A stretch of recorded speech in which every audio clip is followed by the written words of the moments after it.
Hey guys, welcome to our channel. If you like this video, do subscribe, like, share and comment.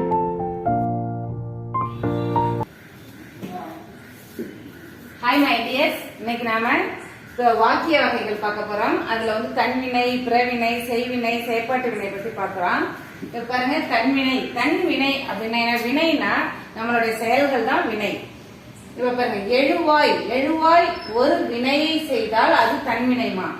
எழுவாயே அந்த வேலையை செய்தால் அது தன்வினை. இப்ப எழுவாய் அந்த வேலையை அடுத்தவங்களை செய்ய வைத்தால் அது பிறவினை.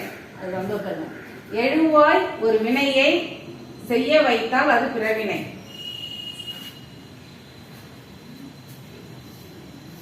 ரெண்டுத்துக்கும் டிஃபரெண்ட் தெரியுதா? பாருங்க எழுவாய் வந்து ஒரு வேலையை செய்தால் அவங்களே செய்தால் அது தன்வினை. பிறவினை வந்து ஒரு வேலையை அடுத்தவங்களை வைத்து செய்ய வைத்தால் அது பிறவினை. அவ்வளவுதான். நாமளே நம்ம வேலையை செய்தால் அது தன்வினை, நம்ம அடுத்தவங்களை செய்ய வைத்தால் அது பிறவினை. இப்ப பாருங்களேன், இப்ப படித்தேன், இப்ப நான் படிக்கிறேன்னு வச்சுங்க, படித்தேன் அப்படிங்கிறது தன்வினை. உங்களை படிக்க வைத்தால் அதை எப்படி சொல்லுவோம், படிப்பித்தால் அப்படின்னு வரும் இல்லையா, அது பிறவினை. இது இம்பார்ட்டன் நல்லா பாத்துங்க. எழுவாய் ஒரு வினையை செய்தால் அது தன்வினை. எழுவாய் அதே வினையை பிறரை கொண்டு செய்ய வைத்தால் அது பிறவினை. பாருங்க, இப்போ கொஞ்சம் எக்ஸாம்பிள்ஸ் கொடுத்துருக்கேன், பாத்துங்க. பாருங்க, அவன் கற்றான். இப்ப நான் இதை வந்து உங்களுக்கு டைரக்டாவே நடத்திருப்பேன், நடத்தினாக்க டைம் ரொம்ப அதிகமாகுதுங்கிறதால நான் எழுதி போட்டு உங்களுக்கு எக்ஸ்பிளைன் பண்றேன். அவன் கற்றான் அப்படிங்கிறது தன்வினை. இதையே வந்து நம்ம பிறவினையா எப்படி சொல்லலாம், அவன் வந்து அடுத்தவங்கள அந்த வேலையை செய்ய வைக்கணும், அப்ப கற்பித்தான். அவ்வளவுதான், அவன் கற்பித்தான் அப்படிங்கிறது பிறவினை. எழுவாய் தானே வினையை செய்தால் அது தன்வினை, பிறரை கொண்டு அதே வினையை செய்ய வைத்தால் அது பிறவினை. உண்டார் உண்பித்தார், உழுதார் உழுவித்தார், படித்தான் படிப்பித்தான், ஆடினால் ஆட்டுவித்தால். இப்ப நீங்க இதுல எந்த வகை பால் இருக்கோ அந்த வகையை தான் நீங்க சூஸ் பண்ணணும் பிறவினையிலையும். ஆடினால் ஆட்டுவித்தால், செய்தான் செய்வித்தான், படித்தான் நடித்தான் நடிப்பித்தான், பருகினார் பருகுவித்தார், வந்தார் வருவித்தார், பருகி வித்தார்.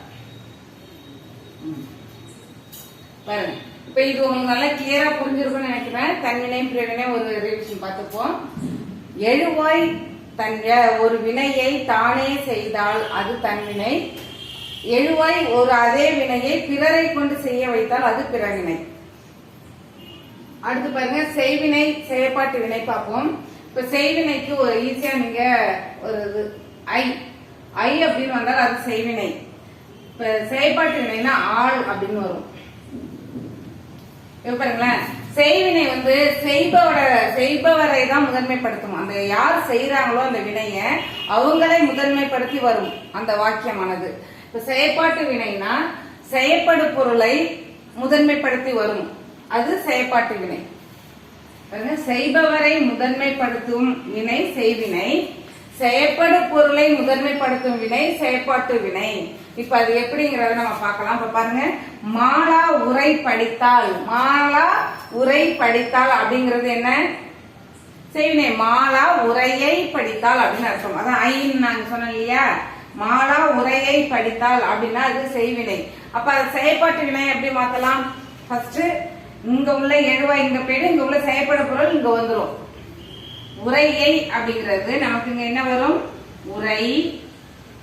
இங்க உரையைன்னு இருந்தாலும் சரி உரைன்னு இருந்தாலும் சரி, இங்க உரையை படித்தால் அப்படின்னு இருந்ததுன்னா நம்ம இங்க எழுதும்போது உரைன்னு தான் எழுதணும். இப்போ உங்களுக்கு ஆல்ரெடி ஐங்கிறது மறைந்து வந்திருக்குது, அப்ப உரைங்கிறது உரைன்னு எழுதிக்கலாம். உரை மாலாவால், ஆள் சொன்ன இல்லையா, செயற்பாட்டு வினைனா ஆள் அப்படின்னு சொன்னேன், செயற்பாட்டு வினைனா ஆள். உரை மாலாவால், மாலாவால் படித்தால் இருக்கப்ப படிக்கப்பட்டது. ஆமா, ஆள் அடுத்து பட்டது, முடியும் பொழுது பட்டது அப்படிங்கிறது இருந்தாலே அது வந்து செயற்பாட்டு வினை. நீங்க ஈஸியா சூஸ் பண்ணிக்கலாம். பட்டதுன்னு இருந்தாலே அது செயற்பாட்டு வினை. படித்தால் இங்க என்ன வரும், படிக்கப்பட்டது, படிக்கப்பட்டது. இது செயற்பாட்டு வினை. அவ்வளவுதான். மாலா உரையை படித்தால் உரை மாலாவால் படிக்கப்பட்டது. ஐ வச்சே படிச்சுங்க. இதுல ஐ வரலனாலும் ஓகே தான்.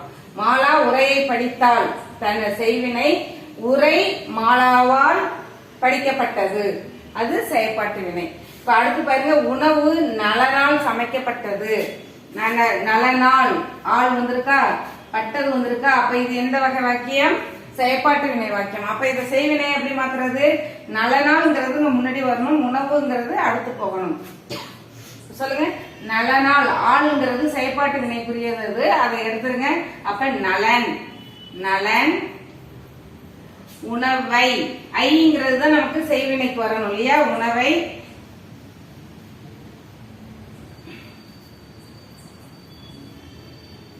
உணவை சமைத்தான்,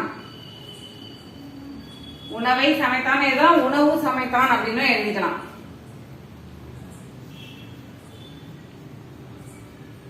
வெரி சிம்பிள், ரொம்ப ஈஸியானது இந்த வாக்கிய வகைகள். ஈஸியா இருக்கா? அவ்வளவுதாமா. இப்ப உங்களுக்கு ஒரு சின்ன டெஸ்ட் நீங்க வீட்டுல எழுதி பார்த்துக்குங்க. பாருங்க, இப்ப இதெல்லாம் எவ்வகை வாக்கியங்கள்ங்கிறத நீங்க கண்டுபிடிச்சு எழுதி பாருங்க. ராவணன் வீழ்ந்தான், ராவணன் வீழ்ந்தான் எவ்வகை வாக்கியம்? அரசன் கோயில் கட்டினான், கோயில் கட்டினான் வந்தாலும் சரிதான், கோயிலை கட்டினான்னாலும் ஒண்ணுதான். எவ்வகை வாக்கியம்? வில் ராமனால் முறிக்கப்பட்டது, எவ்வகை வாக்கியம்? அவன் ஒன்பித்தான், அவன் ஒன்பித்தான், எவ்வகை வாக்கியம்? காந்தி அறப்போராட்டத்தை நடத்தினார், காந்தி அறப்போராட்டத்தை நடத்தினார். ஐ வந்திருக்கு உங்களுக்கான குழு. அடுத்து பாருங்க, புலி உரிமையது, புலி உரிமையது எழுவாய் அதன் வினையை அதுவே செஞ்சிருக்கு. அப்ப இது எவ்வகை வாக்கியம்? அடுத்து பாருங்க, திரவியம் தமிழரால் தேடப்பட்டது. நிறைய குழுலாம் இருக்குது, நீங்க ஈஸியா கண்டுபிடிச்சு எழுதிடலாம். இதுக்கெல்லாம் ஒரு செகண்ட் 2 செகண்ட் தான் நீங்க எடுத்துக்கணும் டைம். ஏன்னா ரொம்ப ஈஸியானது, இருக்கிறது இலக்கணத்திலே ரொம்ப ஈஸியானது இந்த இலக்கணம் தான். அடுத்து பாருங்க, முருகன் கோபம் கொண்டார், முருகன் கோபம் கொண்டார் எவ்வகை வாக்கியம்? குளம் வெட்டுவித்தான், குளம் வெட்டுவித்தான்.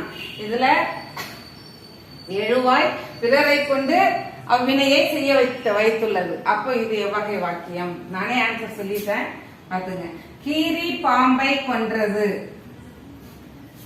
அவ்வளவுதாமா இன்னைய வகுப்பு. ரொம்ப ஈஸியா முடிஞ்சிருச்சு, சிம்பிளா முடிஞ்சிருச்சு. நல்லா ஒர்க் அவுட் பண்ணி பாத்துக்கங்க. All the best. தேங்க்யூ.